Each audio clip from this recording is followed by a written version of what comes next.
Warahmatullahi wabarakatuh. Bismillahirrahmanirrahim. Alhamdulillahi madadda wa syukru lillahi ala al-in'am li ni'matil iman wal islam wal iqtida bi sayyidil anam. Thumma salatu wa salaman hatta lil aiki wal anam. Rabbi shrah li sadri wa yassir li amri wa hlul 'uqdatam min lisani yafqahu qawli. Amma ba'du. Yang saya hormati, saya muliakan Bapak Ketua DKM Masjid Al-Barakah beserta seluruh jajaran pengurus DKM. Yang saya hormati, saya muliakan seluruh jamaah Masjid Al-Barakah, shaimin shaimat, qaimin qaimat rahimakumullah. Puji dan syukur marilah kita haturkan kehadirat Allah Subhanahu wa taala. Salawat dan salam semoga tetap terlimpah curah kepada Rasulullah sallallahu alaihi wasallam beserta para sahabat dan keluarganya serta para pengikutnya, dengan harapan dan doa mudah-mudahan di yaumil qiyamah kelak kita mendapatkan syafaatul uzma dari beliau, amin ya rabbal alamin. Untuk memulai kajian, mari sama-sama kita membaca Ummul Quran suratul Fatihah. Mudah-mudahan Allah memberikan kemudahan kita memahami ilmu agama sekaligus bisa mengamalkannya dalam kehidupan kita sehari-hari. Ala hadiniyah wa ala kulli niyatin salihah bi niyati du'a wal qabul wa li syafa'atir rasul bi barakati Nabi Ibnu Hajar al-Asqalani. Al-Fatihah. A'udzu billahi minasyaitonir rajim. Bismillahirrahmanirrahim. Alhamdulillahi rabbil alamin arrahmanir rahim maliki yaumiddin. Iyyaka na'budu wa iyyaka nasta'in. Ihdinas siratal mustaqim.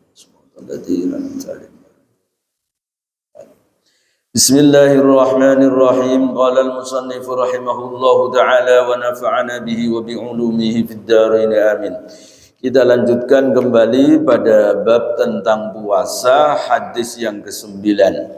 Wa an Sahal bin Sa'id radhiyallahu an, dari Sahal bin Sa'id radhiyallahu anhu, anna Rasulullah sallallahu alaihi wasallam qala, sesungguhnya Rasulullah sallallahu alaihi wasallam beliau bersabda, la yazalun nasu bi khairin, la yazalun nas, tidaklah berhenti atau terus-menerus orang itu bi khairin, di dalam kebaikan, ma'ajjalul fitrah, selagi dia menyegerakan dalam berbuka.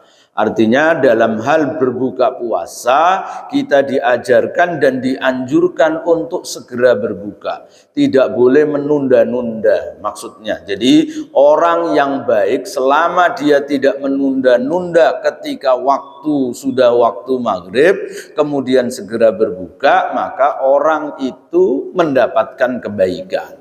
Jadi orang yang baik itu orang yang segera berbuka, tapi dengan catatan harus sudah pasti sudah maghrib. Gak boleh kemudian masih ragu-ragu, ya, ini sudah maghrib atau belum, minum aja. Nah itu maka batal itu kalau begitu. Kalau ada orang kok ragu-ragu ini sudah maghrib atau belum, kemudian dia makan, dia minum, maka puasanya batal. Karena maghrib, ya, itu harus berdasarkan keyakinan, tidak boleh berdasarkan keraguan, ya.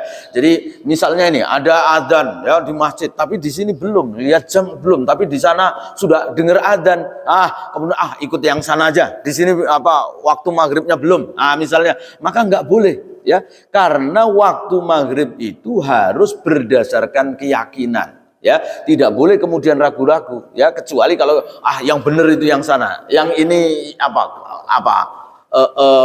kelamaan misalnya begitu, ya, yakin begitu, maka ya boleh, nggak apa-apa. Tapi kalau ragu nggak boleh, ya, karena harus sesuai dengan keyakinan. Tidak boleh orang masih ragu kemudian melakukannya, ya, itu.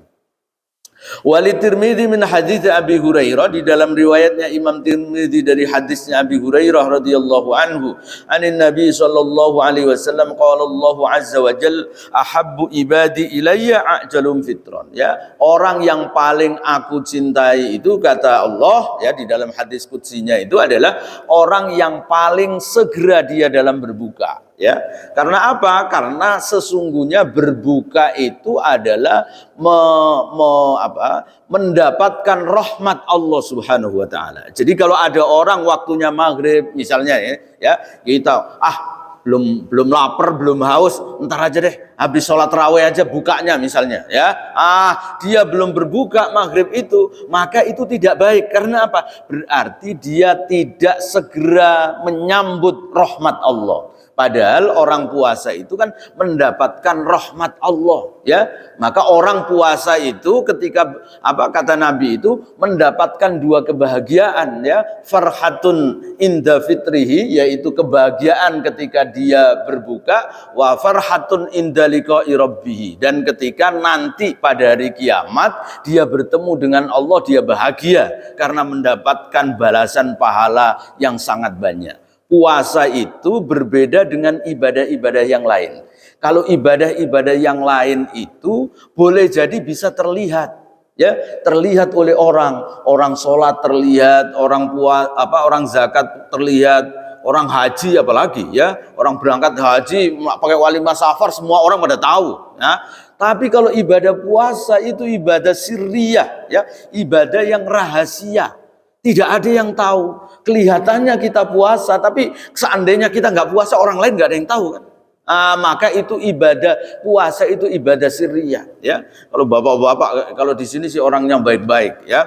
Kalau di tempat lain, ya, ditanya sama istrinya, Pak, puasa? Iya puasa. Nggak taunya di kantor makan di kantin.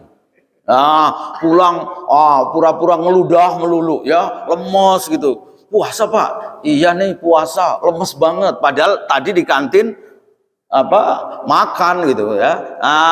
Kita nggak tahu, ya, karena yang tahu ibadah puasa itu hanya kita dan Allah saja. Maka Allah menyatakan, ya, kullu amal ibni adam lahu illa siyam, ya, fa innahu li wa ana ajzi bi, ya, bahwa puasa itu, ya, semua perbuatan anak Adam itu kembali kepada orang itu, ya, kecuali puasa. Kalau puasa kata Allah untukku. Karena apa? Karena orang ibadah puasa itu hanya dia dan Allah saja yang tahu, ya.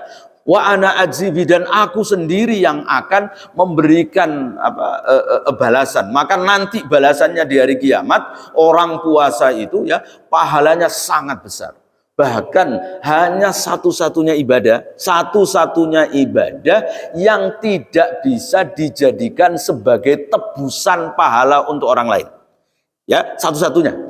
Kalau kita berbuat dolim nih, ya, di dunia misalnya berbuat dolim kepada orang, nanti di akhirat maka orang ini pahalanya kan diambil tuh, ya. Nanti misalnya sampai pahalanya habis misalnya, ya, maka dosanya yang diberikan kepada orang yang didolim, dosa orang yang didolim itu yang diberikan kepada orang yang berbuat dolim, ya. Artinya semua amalan itu menjadi tebusan, ya, menjadi tebusan nanti, ya, kecuali ibadah puasa. Kalau ibadah puasa nggak bisa. Ya, ibadah puasa itu nggak bisa kemudian pahala puasanya saya kasih ke orang yang saya dolimi, nggak bisa itu, ya. Ada orang punya hutang misalnya, kemudian udah pahala puasa saya kasih deh, nggak bisa. Karena apa? Karena ibadah puasa itu pahalanya hanya Allah yang memberikan, ya. Wa ana ajibi, aku sendiri yang akan memberikan, maka nggak bisa diberikan kepada orang lain. Ya, hanya ibadah puasa. Itu sebabnya maka ketika orang bertemu dengan Allah nanti, maka dia sangat bahagia. Karena apa? Karena mendapatkan rahmat, mendapat balasan yang besar, ya. Begitu juga dengan ketika berbuka puasa, itu adalah rahmat Allah, kasih sayang Allah. Ketika seharian kita menahan lapar, menahan haus, maka ketika saat maghrib segeralah kita menyambut rahmat Allah. Ya, nah, menyambut rahmat Allah itu tentu dengan senang hati. Jangan ketika maghrib kemudian ya maghrib. Nah, misalnya begitu, ya. Saking senangnya ibadah puasa, giliran maghrib susah dia. Ya udah maghrib, maunya masih 3 jam lagi gitu, misalnya gitu, ya. Nggak boleh. Karena apa? Karena itu adalah rahmat Allah, ya. Maka orang ketika menyambut rahmat Allah, menyambutnya dengan senang, ya, tidak dengan penuh kesedihan, ya. Maka orang yang kata Allah di dalam hadis qudsi ini, bahwa orang yang paling dicintai oleh Allah adalah orang yang segera dia berbuka kalau sudah waktunya maghrib. Kita lanjutkan hadis berikutnya. Wa an Anas bin Malik radhiyallahu anhu qala Rasulullah sallallahu alaihi wasallam, tasahharu fa inna fis sahuri barakah. Tasahharu, makan sahurlah kalian, fa inna fis sahuri, karena sesungguhnya di dalam sahur itu barokatan, ada keberkahan. Ya, saya sering menyatakan bahwa orang kalau makan sahur itu jangan buru-buru. Ya, karena apa? Karena Allah Subhanahu wa taala dan para malaikat itu bersolawat kepada orang yang makan sahur. Innallaha wa malaikatahu yusholluna 'alal mutasahhirin. Ya, sesungguhnya Allah dan malaikatnya itu membaca solawat. Maksudnya apa? Allah bersolawat itu Allah mencurahkan rahmatnya, ya, mencurahkan ridhonya. Allah senang, Allah rela, Allah menyukai, ya, menyayangi orang yang makan sahur itu. Nah, begitu juga dengan malaikat. Malaikat bersolawat, maksudnya apa? Malaikat mendoakan agar orang yang makan sahur itu mendapatkan ampunan Allah. Ya, jadi diampuni oleh Allah, didoakan oleh para malaikat. Maka kalau makan sahur jangan cepet-cepet, jangan buru-buru. Ya, lebih-lebih jangan makan sahurnya ngudut. Ya, ngudut doang, makan sahur, nggak mau makan, ya, nggak mau minum, udah ngudut aja, misalnya begitu. Ya, ini nanti malaikat bingung ini didoain atau enggak ini, ya, orang ngudut ini, ya. Jadi makan, walaupun makan sahur itu kata Nabi, walau min jur'ati ma'in, walaupun hanya dengan seteguk air. Ya, jadi makan sahur itu tidak mesti kemudian satu piring, enggak. Walaupun orang minum satu gelas air itu sudah masuk ke dalam kategori makan sahur, mendapatkan sunnahnya, mendapatkan doa para malaikat, mendapatkan rahmat Allah. Ya, tidak mesti harus banyak. Makan sahur itu dimulai kapan? Yaitu dimulai ketika tengah malam. Ya, jadi kalau sudah lewat jam 12 maka itu namanya sudah makan sahur. Tapi kalau baru jam 11 itu orang Jawa bilangnya mindo. Mindo itu apa? Ya, makan malam kedua lah gitu, ya. Jadi itu bukan namanya makan sahur. Makan sahur itu kalau sudah tengah malam. Jadi lewat dari tengah malam, dan sebaiknya makan sahur itu memang di akhir. Ya, jadi di akhir. Di samping kalau di akhir itu karena biar fisiknya kuat, karena mendekati subuh, ya. Di sisi lain karena memang di sepertiga malam terakhir itu, ya, itu menjadi doa yang paling mustajabah, ya, sehingga orang diajarkan dan dianjurkan untuk makan sahur. Tapi makan sahur itu jangan kemudian pokoknya bangun, kalau sekarang kan subuh jam 4:40, ya udah bangunnya itu jam 4:30 saja, 10 menit makan sahur. Ya jangan begitu, ya. Allah menyatakan bahwa orang yang baik itu adalah wabil asharihum yastaghfirun. Ketika waktu makan sahur dia memperbanyak istighfar, mohon ampun kepada Allah, ya. Orang yang istighfar di waktu sahur itu, ya, itu adalah utama-utamanya orang, ya. Karena apa? Karena biasanya orang di sepertiga malam terakhir itu kan saat-saatnya orang tertidur. Saat orang tidur tetapi dia kemudian bangun malam, ya, syukur-syukur tahajud, ya, baca Quran, zikir, ya, baca istighfar, maka itu adalah orang yang baik, ya. Nah, sekali lagi dari makan sahur itu dianjurkan untuk diakhirkan. Kita lanjutkan. Wa'an Sulaiman bin Amir Ad-Dhabi anin Nabi sallallahu alaihi wasallam qala idza aftara ahadukum falyuftir ala tamrin, ya. Tadi saya kelupaan. Ada sebagian orang yang kadang-kadang salah paham ketika waktu sahur itu masih boleh selama azan belum selesai, ya.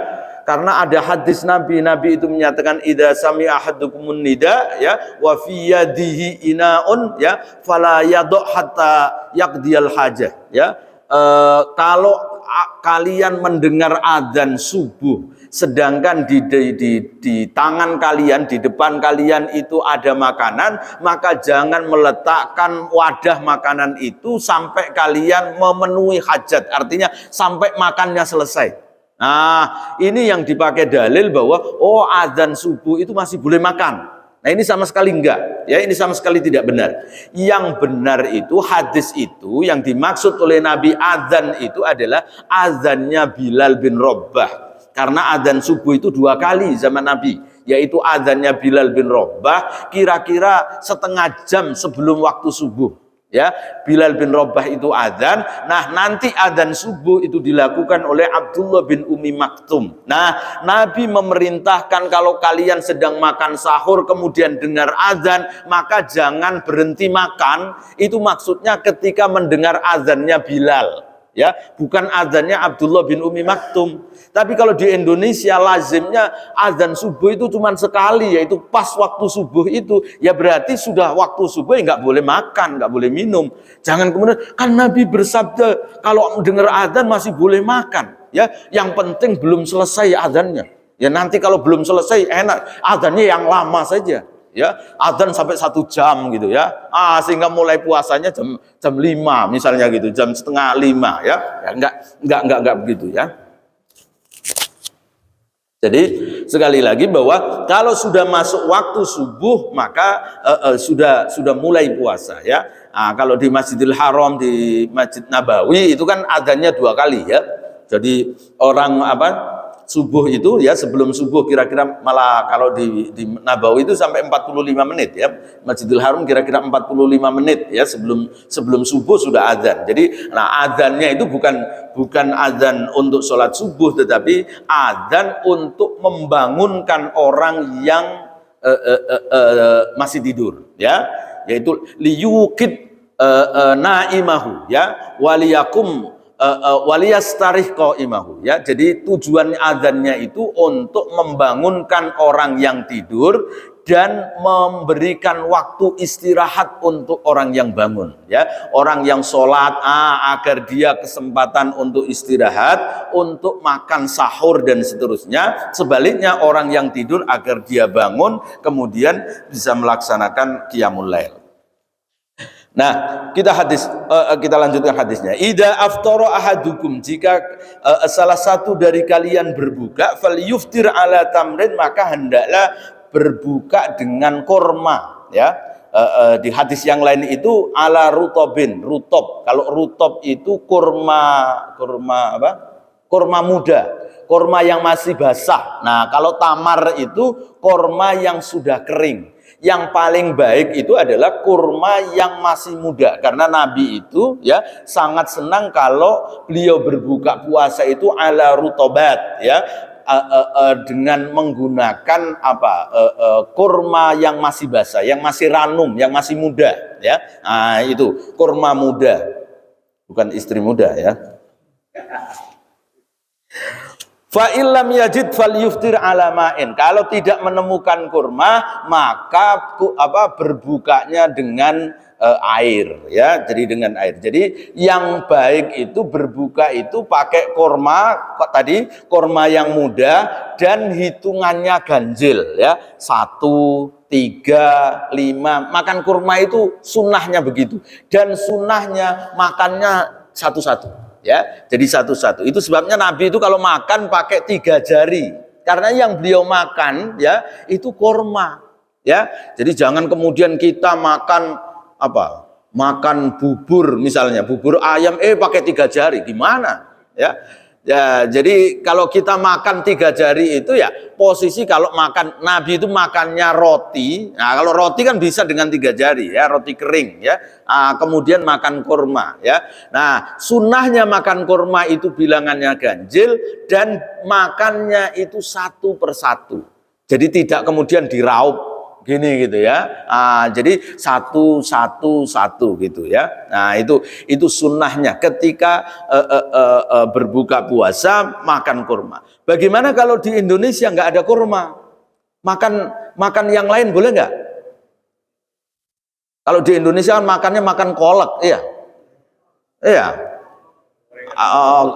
Gorengan ya, itu orang nggak tahu itu sunnah dari mana itu makan gorengan kalau berbuka puasa itu ya. Karena ada Nabi itu menyatakan orang berbuka puasa itu sebaiknya tidak makan dulu menggunakan sesuatu yang dimasak oleh api ya. Kolak itu kan dimasak pakai api itu ya, gorengan apalagi itu ya. Jadi berbuka puasa itu sebaiknya dengan sesuatu yang tidak dimasak menggunakan api. Ya, boleh sesuatu yang manis-manis boleh, ya. Tetapi sunnahnya tetap pakai air kalau nggak ada kurma. Jadi paling utama pakai kurma, kalau tidak ada pakai air. Nah, boleh nggak pakai yang lain? Boleh, tapi setelah pakai air tadi itu. Ya, Syekh Nawawi Al-Bantani, ulama asal Banten, ulama Indonesia yang sangat terkenal ya di Mekah. Ketika beliau mengaji di Masjidil Haram, ditanya oleh jamaah, ya, orang Indonesia kan nggak ada kurma. Mereka kalau berbuka pakai apa? Kan kalau sekarang saja, zaman-zaman sekarang kurma itu banyak di Indonesia. Kalau zaman dulu kan orang nggak ada yang mengimpor kurma itu kan nggak ada kayak orang sekarang jualan itu ya. Kalau sekarang banyak. Tapi zaman dulu orang Indonesia ya kalau berbuka nggak ada pakai kurma. Maka Syekh Nawawi ketika ditanya oleh jamaah orang Arab ya, bagaimana orang Indonesia kalau berbuka puasa, maka beliau itu kemudian saat ngaji begini, kemudian ke belakang ya. Di belakang beliau itu ada tirai, ada selambu gitu. Kemudian beliau memasukkan tangannya ke selambu itu. Kemudian terdengar oleh jamaah seolah-olah beliau ini mematahkan kayu gitu ya. Kedengaran cetek gitu ya, mematahkan kayu. Kemudian beliau keluarkan tangannya itu sambil membawa semacam rambutan, namanya itu yang rafia ya, yang kecil-kecil jadi kayak rambutan yang kecil-kecil yang manis itu ya. Kata beliau, inilah orang Indonesia ya, kalau berbuka puasanya pakai begini. Itu salah satu karomahnya Syekh Nawawi itu ya. Jadi padahal nggak ada apa-apa, nggak ada di belakangnya, nggak ada pohon rambutan, nggak ada. Beliau cuma memasukkan tangannya kemudian begini ya, mematahkan, dapat satu dombyok gitulah ya, satu tangkai rambutan tadi itu yang banyak ya, dan kemudian orang-orang Arab itu sampai dibagi, ternyata enak, manis sekali ya. Jadi rambutan kecil-kecil itu ya manis sekali ya. Itu bahkan orang-orang Arab itu sangat seneng ya. Jadi kalau kurma kan memang manisnya kan legit banget gitu ya. Nah kalau rafia itu ya sejenis rambutan itu manisnya itu enak sedang. Nah kata Syekh Nawawi, inilah yang dipakai oleh orang-orang Jawa istilahnya, bukan orang Indonesia. Orang Jawa kalau berbuka puasa itu ya pakai yang manis-manis. Nah dari sini maka ya boleh saja pakai sesuatu yang manis ya, asal tetap bahwa kalau tidak ada kurma itu yang utama ya, yang utama itu kurma. Baru setelah itu baru kalau nggak ada kurma air. Nah setelah air misalnya baru kemudian kita mau mencicipi es buah misalnya ya, melon, jeruk maupun yang lain boleh. Tapi setelah pakai air ya. Jadi air itu peringkat kedua keutamaannya. Jadi yang pertama kurma, yang kedua air, baru setelah itu pakai yang manis-manis ya. Jadi boleh yang manis-manis ya. Istri yang manis juga boleh. Berbukanya boleh ya.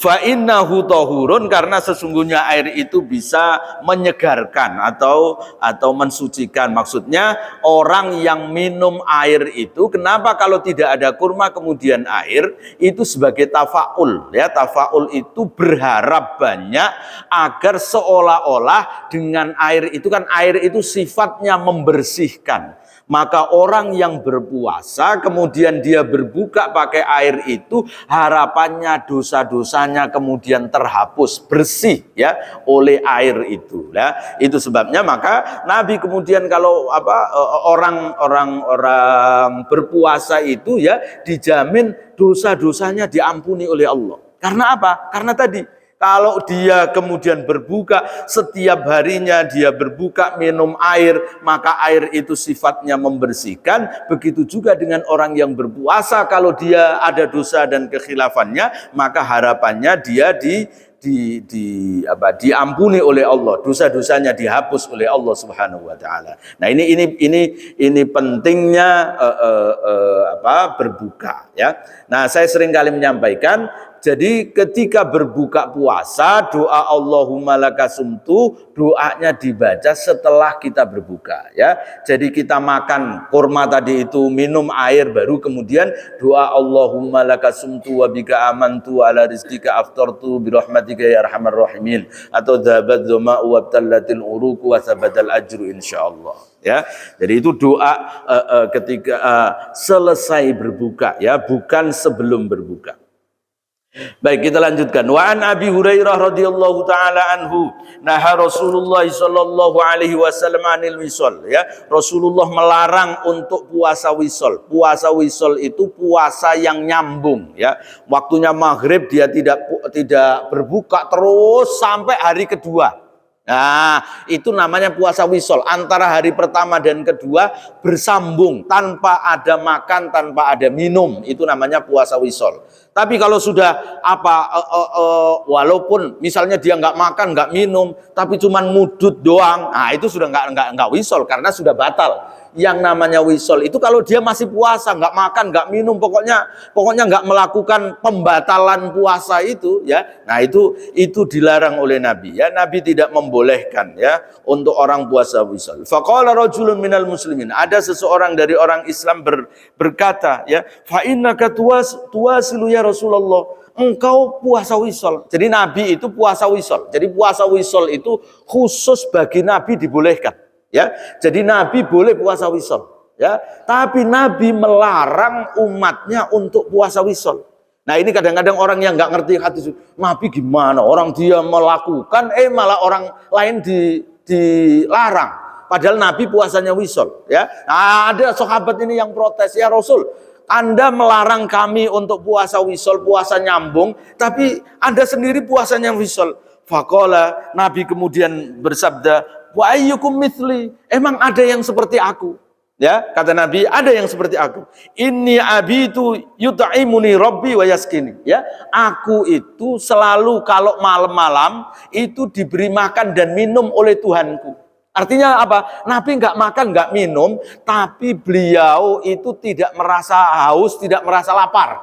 Karena apa? Karena Allah memberikan makan dan minum, ya, tidak pakai nyari. Ya, Nabi itu tidak haus, tidak lapar karena Allah yang menjamin. Maka kalian tidak seperti aku, kata Nabi. Nggak ada kalian yang seperti aku. Maka ini dalam rangka apa? Artinya agar umatnya Nabi Muhammad itu tidak menyiksa diri dengan berlama-lama lapar, berlama-lama haus, ya.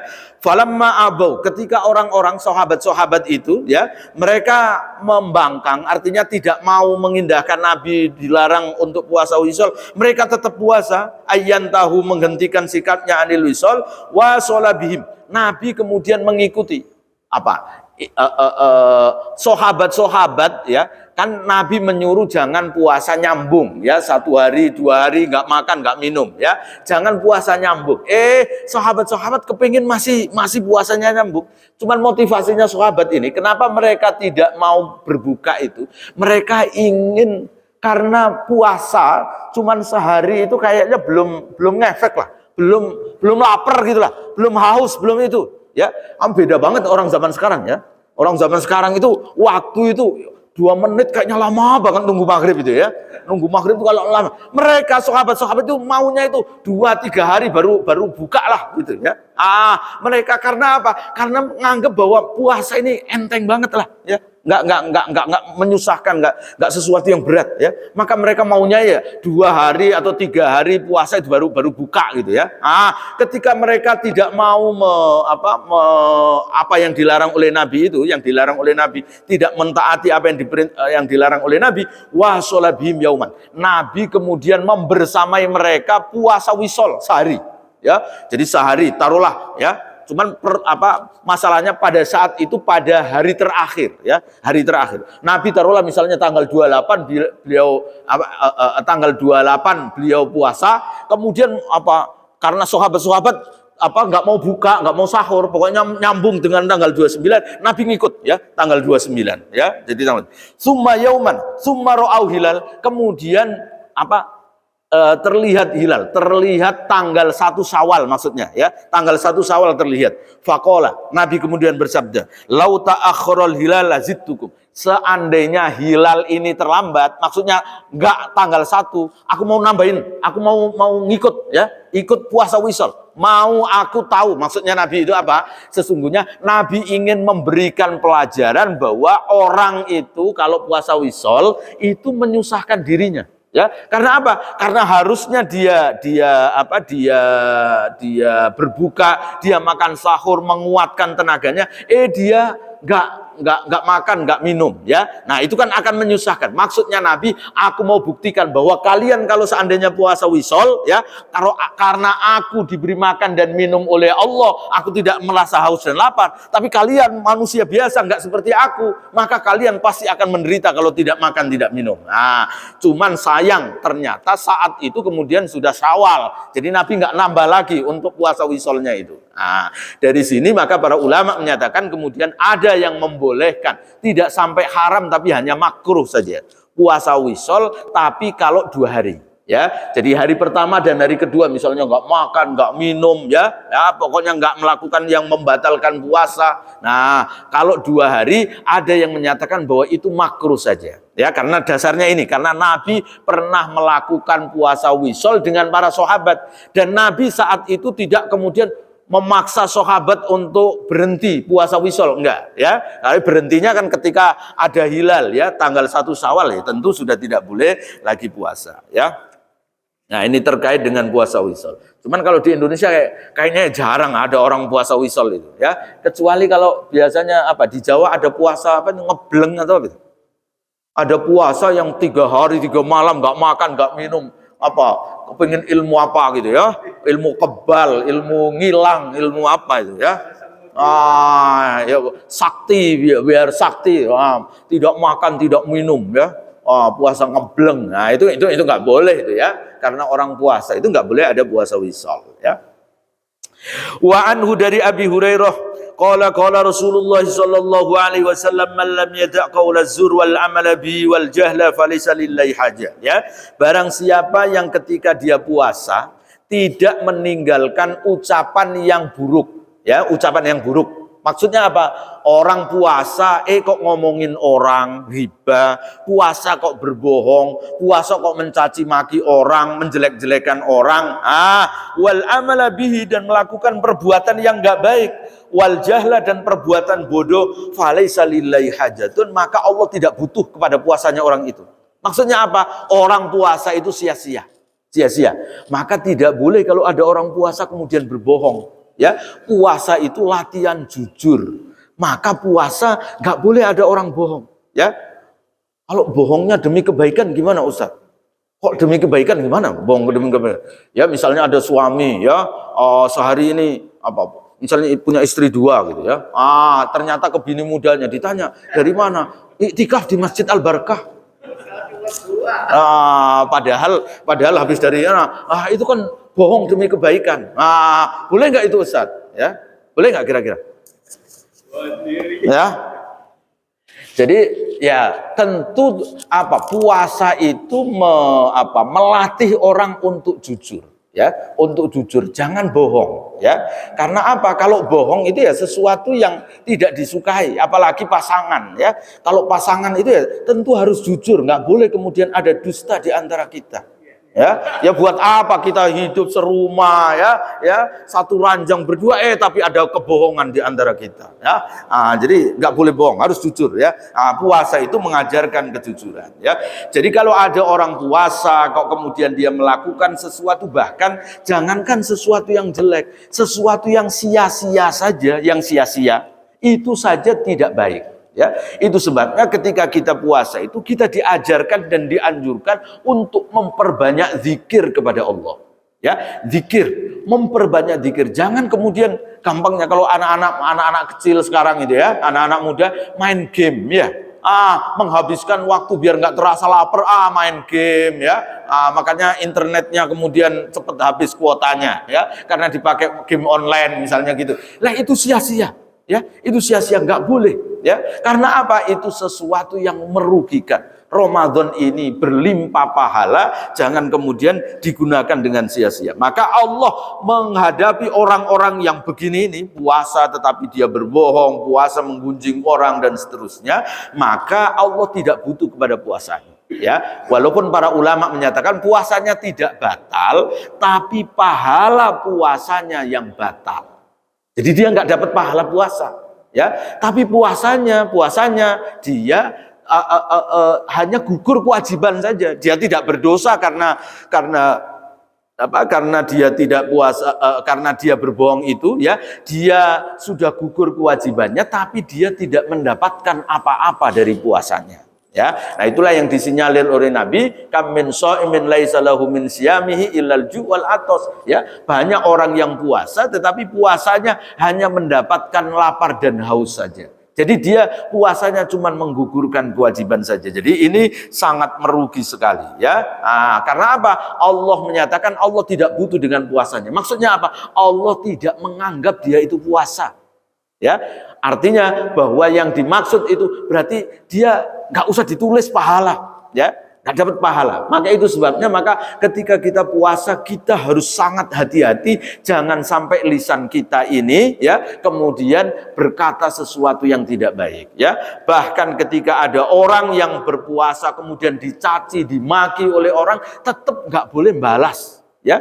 Nggak boleh balas, bahkan dianjurkan untuk mengucapkan inni shaimun, aku sedang berpuasa, ya, dibaca 3 kali inni shaimun, aku sedang berpuasa. Nggak usah dibalas kalau ada orang memarahi kita ketika kita dalam keadaan puasa, ya. Nah ini.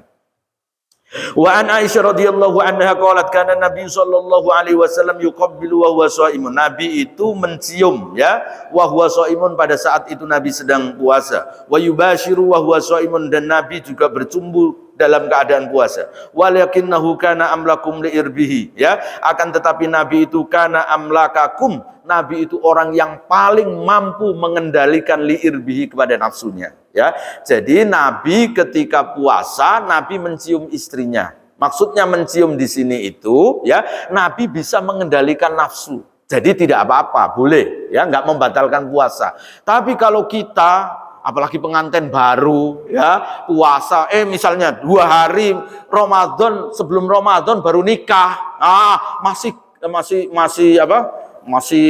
kuat-kuatnya, nafsunya, kemudian puasa mencium istrinya, ini berbahaya, ya. Karena apa? Ditakutkan tidak bisa mengendalikan diri.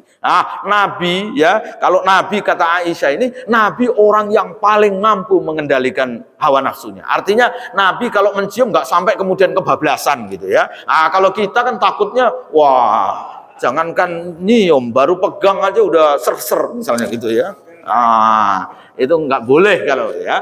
Maka ketika Nabi itu pernah ditanya oleh orang, bagaimana dengan hukum mencium istri? Nabi menyatakan, ya, sekali waktu Nabi menyatakan bahwa mencium itu membatalkan. Tetapi ketika ditanya oleh Umar bin Khattab, ya Rasul, bagaimana saya tidak mampu mengendalikan diri, saya mencium istri saya. Nabi menyatakan, bagaimana hukumnya kalau ada orang berpuasa kemudian kumur-kumur, wahai Umar? Batal enggak? Ya enggak.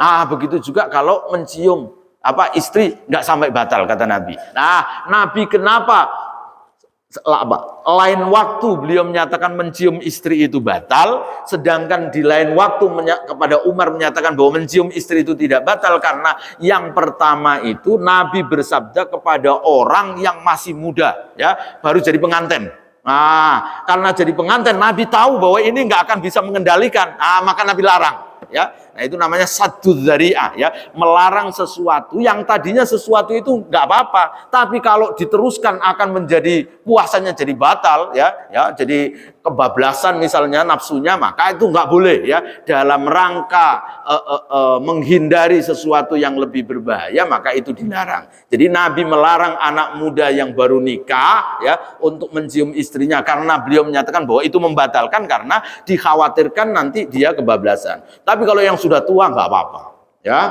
Bapak-bapak yang kira-kira bisa mengendalikan nafsunya, ya, cium istri nggak apa-apa, ya, asal jangan istri tetangga. Wa an Aisyah radhiyallahu sudah ini, insyaallah. Wa an Ibnu Abbas, dari Ibnu Abbas radhiyallahu anhu anna Nabiy sallallahu alaihi wasallam ihtajama wa huwa muhrimun, ya. Nabi Muhammad itu berbekam, ya. Wa huwa muhrimun, pada saat itu Nabi sedang ihram, ya. Wahtajama, dan Nabi juga berbekam, wahwa so'imun, pada saat sedang berpuasa. Artinya orang puasa itu boleh berbekam, ya. Bekam itu boleh, ya. Jadi tidak apa-apa, tidak membatalkan puasa. Ini menurut jumhur ulama, ya. Karena ada hadis yang lain, ya, hadis yang kedua, ya, karena ini ada terkait, ya.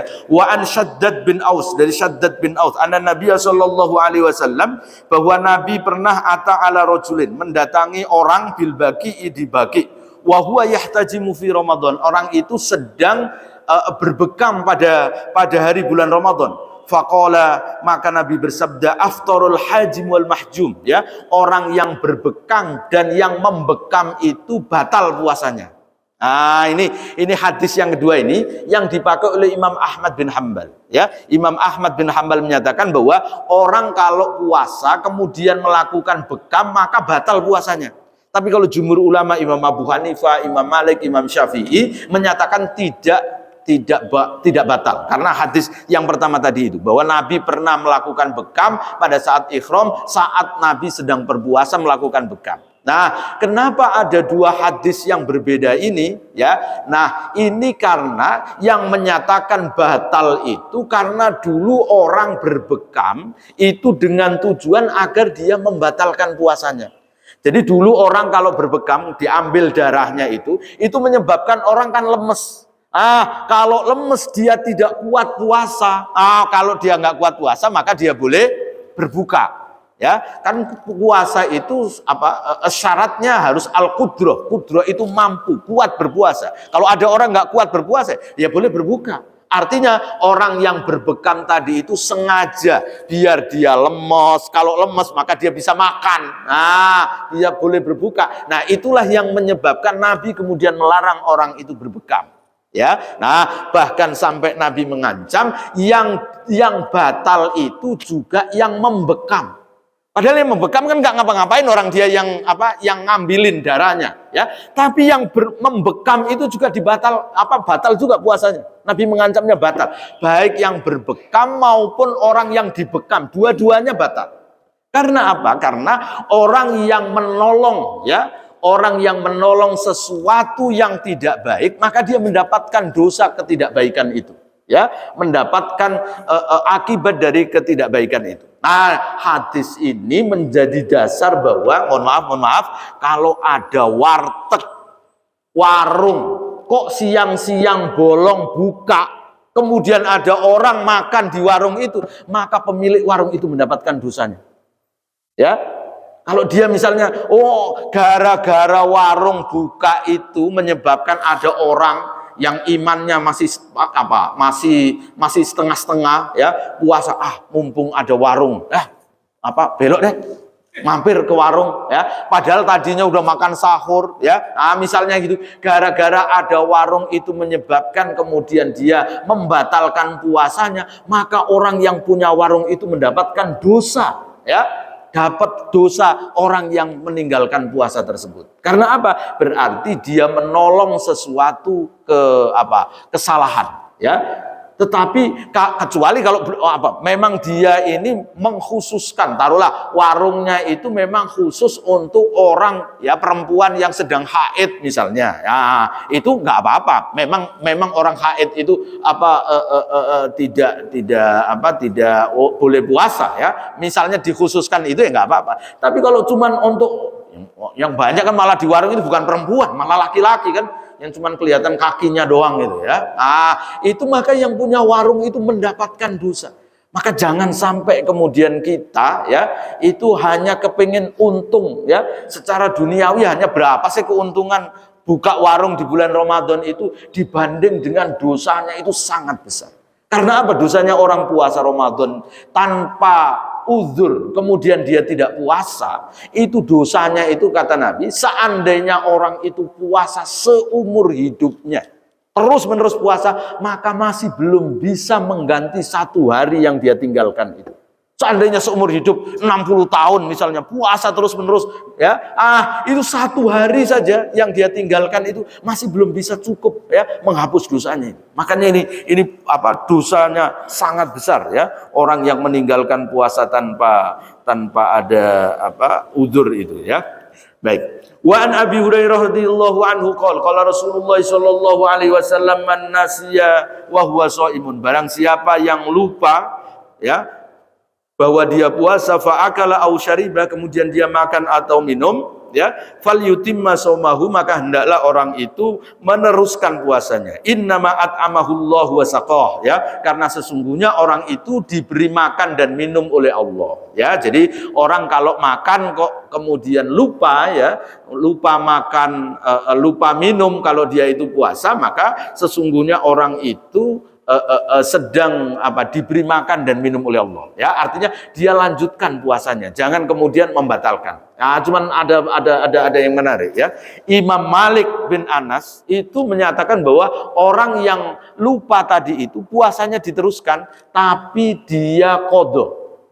Jadi puasanya sah, tapi dia tetap qadha. Ya, kalau menurut Imam Malik ya, kalau jumhur ulama menyatakan bahwa sah, puasanya nggak perlu qadha karena sudah sempurna ya, bahkan itu malah baik ya, orang yang lupa makan, lupa minum itu. Tapi kalau Imam Malik berpendapat bahwa orangnya puasanya tetap diteruskan, artinya puasanya sah, tetapi orang itu juga qadha karena dianggap bahwa belum sempurna lah gitu ya. Nah, itu yang berbeda dari Imam Malik terkait dengan orang yang lupa makan atau minum ketika berpuasa. Kenapa kok Imam Malik menyatakan lupa itu dia tetap harus qadha? Karena orang puasa itu sesungguhnya ibadah. Lah kalau ibadah kan harus khusyuk, ya, harus ingat kepada Allah. Lah kalau dia sampai lupa berarti dia nggak khusyuk. Nah, itu logika berpikirnya Imam Malik ya, yang menyatakan bahwa puasanya harus diqadha. Wa an Abi Hurairah radhiyallahu taala anhu qala Rasulullah sallallahu alaihi wasallam man dzara'ahul qayyul fala qada alaih. Barang siapa yang terpaksa muntah ya, maka tidak usah qada. Wa man istaqa'u fa alaihil qada. Tetapi siapa yang sengaja muntah maka dia wajib qada. Jadi muntah yang disengaja itu membatalkan puasa ya. Jadi batal puasanya kalau ada orang muntah ya, disengaja misalnya jarinya dimasukkan ke rongga mulutnya misalnya gitu ya, kemudian dia muntah, maka itu batal puasanya. Tapi kalau nggak sengaja ya, ada orang kan kadang-kadang pulang kampung mudik naik bis kemudian muntah misalnya gitu, maka muntah yang tidak disengaja itu ya, kalau tidak disengaja tidak batal ya, tapi kalau disengaja maka itu membatalkan.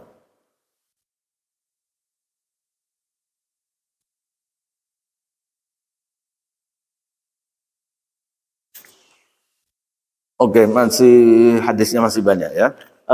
Cukup sampai di sini. Ada yang mau bertanya? Silakan.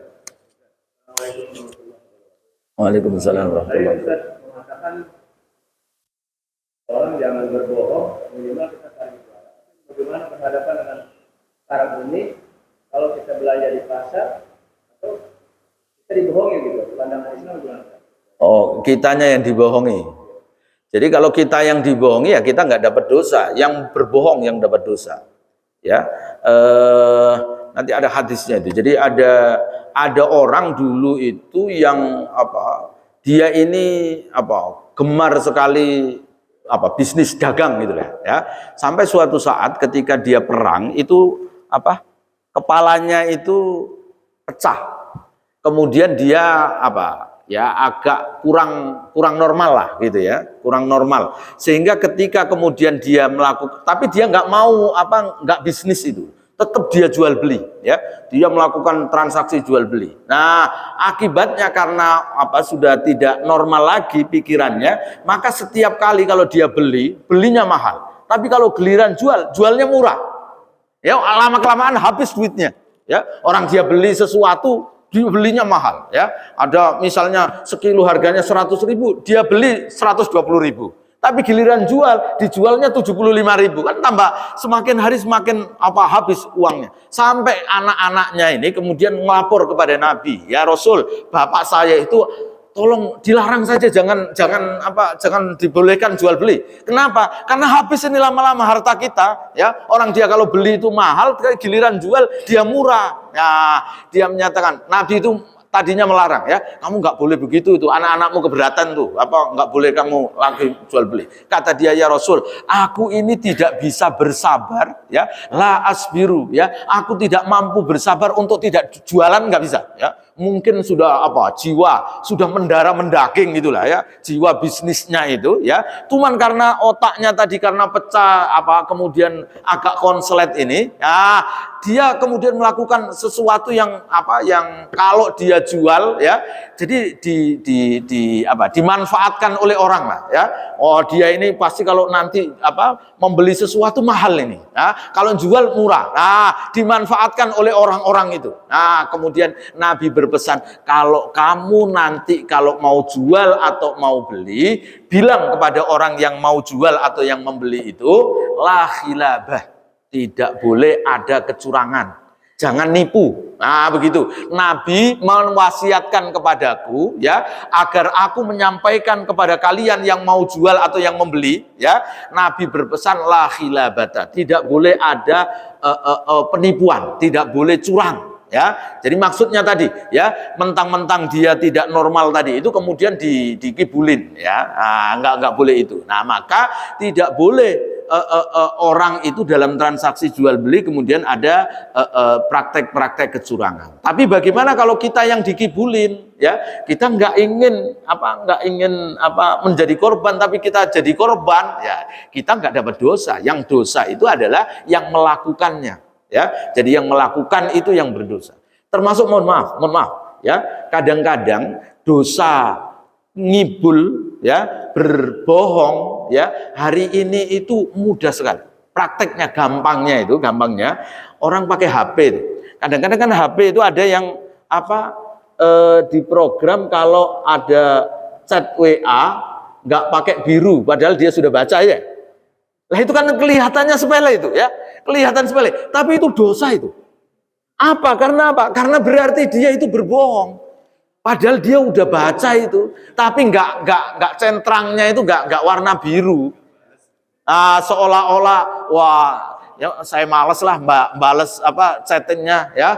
Jadi ditanya misalnya, padahal sudah dia baca tapi nggak biru. Yang ngirim ini kok nggak biru-biru, nggak dibaca. Itu bohong itu.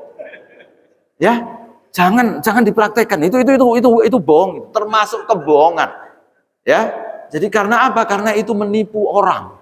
Ya, jadi banyak sekali, ya, kebohongan itu, ya. Nah, itu kelihatannya kan, ya, masa begitu aja dosa? Ya iya, orang bohongin orang, ya, itu. Cukup. Baik, kita akhiri taklim kita dengan doa kafaratul majelis. Subhanakallahumma bihamdika asyhadu an la ilaha illa anta astaghfiruka wa atubu ilaik. Wal 'afwu minkum. Wassalamualaikum warahmatullahi wabarakatuh.